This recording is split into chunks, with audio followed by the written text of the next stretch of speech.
दोस्तों, संविधान में दर्ज फंडामेंटल ड्यूटीज ये कहती हैं कि भारत के हर नागरिक को संविधान का पूरा पालन करना चाहिए। संविधान के आदर्शों का, संवैधानिक संस्थाओं का, यानी जो भी हमारे गवर्नमेंट डिपार्टमेंट्स हैं वो हमारी संवैधानिक संस्थाएं हैं, हमारी न्यायपालिका, हमारी कार्यपालिका, हमारी विधायिका, उनका हमें सम्मान कर, डायरेक्शंस जारी होते हैं संवैधानिक कार्यालयों से, उनका हमें सम्मान करना चाहिए। हमारे राष्ट्रीय ध्वज का हमें सम्मान करना चाहिए, राष्ट्रीय गान का हमें सम्मान करना चाहिए। इसके अलावा स्वतंत्रता के लिए जो आंदोलन हुआ था, ये हमारा दूसरा फंडामेंटल ड्यूटी है कि स्वतंत्रता के लिए जो आंदोलन हुआ था उसको प्रेरित करने वाले जो आदर्श थे, जो नेता थे हमारे, उनका भी हमें सम्मान करना चाहिए। भारत की संप्रभुता, एकता और अखंडता का हमें ध्यान रखना चाहिए, उसकी रक्षा करनी चाहिए। यानी हमें देश में जातिवाद और सांप्रदायिकता की बातें नहीं करनी चाहिए, हमें सभी समुदायों को एकजुट रखना चाहिए, ये भी हमारा संविधान हमसे कहता है।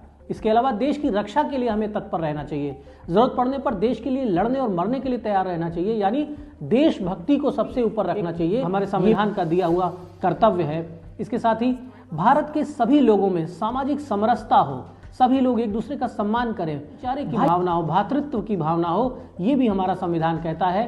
किसी भी भारतीय नागरिक में जातिवाद, धर्म को लेकर कोई वाद, भाषावाद, क्षेत्रवाद, ये नहीं होना चाहिए, ये भी हमारे संविधान की अपेक्षा है।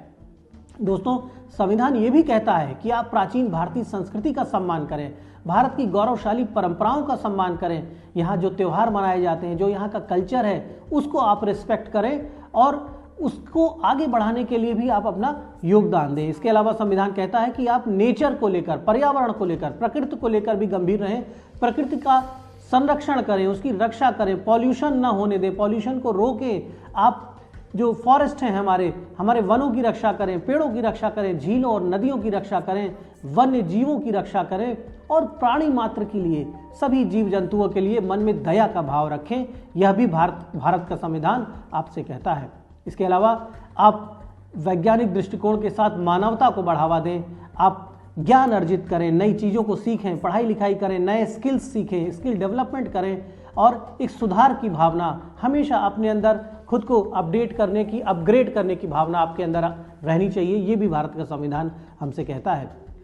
सार्वजनिक संपत्तियों को किसी तरह का नुकसान न पहुंचे। आप ट्रेन में सफ़र कर रहे हैं, बस में सफ़र कर रहे हैं, रेलवे स्टेशन पे हैं, बस स्टेशन पे हैं, मार्केट में हैं, समाज में कहीं भी हैं, सड़कों पर हैं, आप ये ध्यान दें कि किसी भी सार्वजनिक संपत्ति को, गवर्नमेंट प्रॉपर्टी जो कि पब्लिक प्रॉपर्टी होती है, उसे नुकसान ना हो। आप हिंसा से दूर रहें, आप कहीं मारपीट ना करें, वायलेंस ना करें, आप कोई भी ऐसी गतिविधियां ना करें जिससे हिंसा हो, रोड पे जाम लगाना, तोड़फोड़ करना, आगजनी करना, किसी भी तरह के अपराध से आप दूर रहें।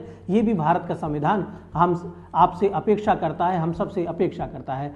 इसके अलावा हमें व्यक्तिगत और जो सामूहिक हम गतिविधियां करते हैं उसके द्वारा सभी क्षेत्रों में हमें समाज को उत्कर्ष की ओर ले जाना चाहिए, आगे बढ़ाने का प्रयास करना चाहिए, देश को प्रगति की ओर ले जाएं, देश को आगे बढ़ाएं, देश को आर्थिक रूप से, सामाजिक रूप से, हर तरह से देश को हम आगे ले जाने का प्रयास करें, यह भी संविधान कहता है। साथ ही साथ छोटे बच्चों के लिए भी एक फंडामेंटल ड्यूटी हमारे संविधान ने हमें दी है। इसे संशोधन के द्वारा बाद में जोड़ा गया कि जो बच्चे हैं वो पढ़ लिख सकें, उन्हें पढ़ने का अवसर मिले, उन्हें आगे बढ़ने में पूरा समाज योगदान दे, सरकार भी इसके लिए काम करे। लेकिन